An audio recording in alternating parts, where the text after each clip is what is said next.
If you come across a man who is solidly defending this ideology that Jesus Christ came and died for his sin 2000 years ago, understand perfectly that this matured man is a product of child abuse. Yes, there are forms of abuse as a child. One is the subjection of the child to early child labor. The second child abuse is the taking advantage of the child inability to contemplate knowledge to inculcate whatever rubbish you want that child to believe. So as a child, we all are victim of this abuse. We are forced to go to church. If you refuse to go, they will beat you. And if you go to church, they begin to teach you how a man single-handedly built an ark that assembled the whole animal in existence, whereas there are over 1,000 microorganisms on earth.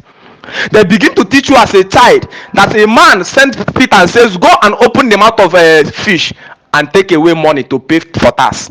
As a child, this knowledge are indoctrinated and inculcated into you.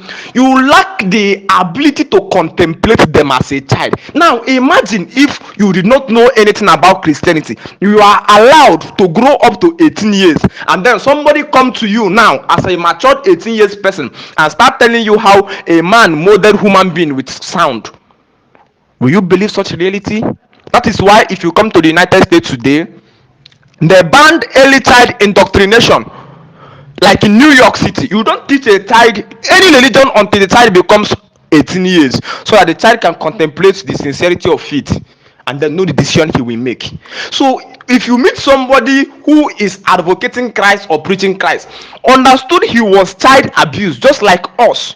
The difference between us and them is that a man must come to a point where you will abandon all that you have taught and believed to be true, and then you will journey on the pathway of self-discovery.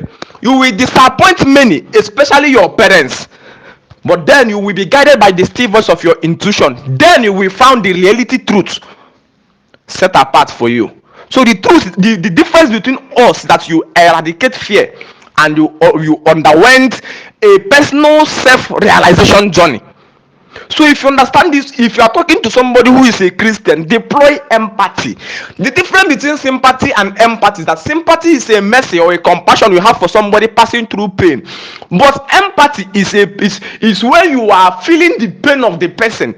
For instance, a woman lost his child and you are coming to console the woman. You are just giving the woman a sympathy. But if you have previously lost your own child and you met a woman who lost her child, you are talking to the woman from the depth of the pain which you have passed through. That one is called empathy. So when you meet a Christian, knowing fully well that you was once like him, deploy empathy.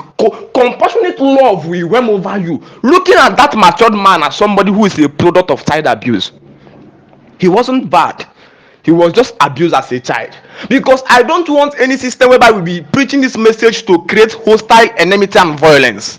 No. The whole truth is that it was built, that ideology was built on faith. And faith is the opposite of truth, because truth is built on logic, reasoning, and facts. So anytime you begin to bring faith, reasoning, and fact, reasoning and logic to faith, you always destroy the faith. So that's why Christians are enemy of the truth. So if you understand